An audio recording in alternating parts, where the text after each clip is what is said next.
के भाव में उन्होंने 11,60,000 और 300 ऊपर संख्या अलग अलग आ रही है, कहीं 15 कहीं 30, इस तरह के मास खमन किए। 11,60,000 मास खमन। और उसी भाव में उन्होंने नंद राजा ने नंद मुनि के भाव में तीर्थंकर गोत्र का बंध किया। और कहते हैं कि तीर्थंकर बनने के पहले 3 भाव पहले तीर्थंकर गोत्र का बंध करते हैं और उसके बाद वो तीर्थंकर बनते हैं।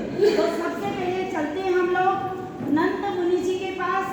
मिथिल कोचेटा जो कि यह रोल निभा रहा है, वह नंद मुनि बनकर 11,60,000 मास गमन हो चुके हैं। और अब वो जगत से क्या कह रहे हैं?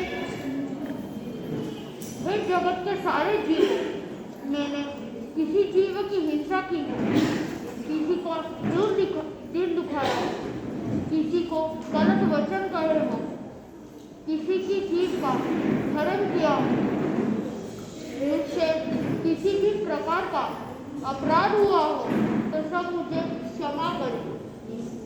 मेरा कोई भी शत्रु नहीं है। मेरे अभी तक के सारे भाव में मैंने किसी भी जीव का दिल दुखाया हो तो सब मुझे क्षमा करें। मेरे सबके प्रति मैत्री भाव है। मैं चारों प्रकार के आहार का त्याग करता हूँ और इस देह को भी बोझ लाता हूँ।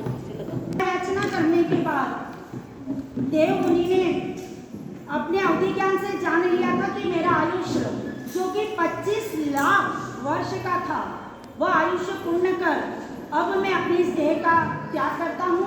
पापों की आलोचना करने के बाद वह वहाँ से अपना आयुष्य पूर्ण कर 10वें प्राणत देवलोक में महारिद्धि वाले देव बने।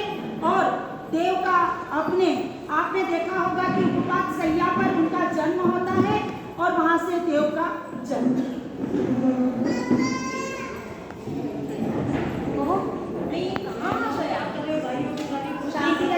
क्या ये देव भी मांगते?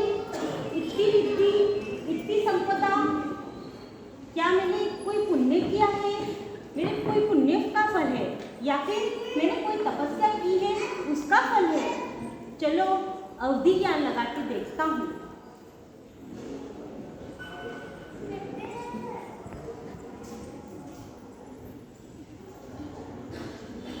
ओहो, ये तो जिन धर्म का प्रभाव है। जिन धर्म परमोत्तम धर्म, इसी के कारण मुझे ये देव पद मिला है। जरूर कोई न कोई सम्यक आराधना की होगी मैंने, जरूर कोई न कोई सम्यक ध्यान किया होगा, धर्म ध्यान किया होगा, तभी मुझे ये देव मिली है। जब देव का जन्म होता है तो दूसरे देव लोग जितने भी देव हैं वो भी उन्हें वंदन करते हैं। देखिए आगे का दृश्य। आपकी जय हो, विजय हो, आप सदैव आनंदित रहे। आप हमारे स्वामी हैं, रक्षक है, हम आपके आज्ञा पालक सेवक हैं। आप यशस्वी रहे। हे स्वामी, यह विमान आपका है, यह उपवन आपका है और यह वाटिका भी आपकी है। यह सुधर्मा सभा है, ये और सिद्धा यथन है।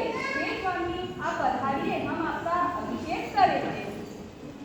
वह महारिद्धि वाले देव थे, उनको देव ले गए हैं, पर देव आयुष्य भी तो पूरा होगा ना, तभी तो प्रभु महावीर का जन्म कुंडलपुर में होगा।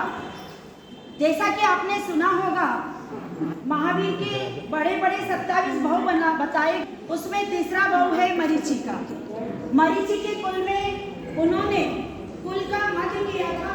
ओहो, मेरे दादा तीर्थंकर, मेरे पिता चक्रवर्ती, ब्राह्मणी जो थी ब्राह्मणपुर में, वहाँ ऋषभदत्त नाम के एक बहुत पैसे वाले सेठ रहते थे।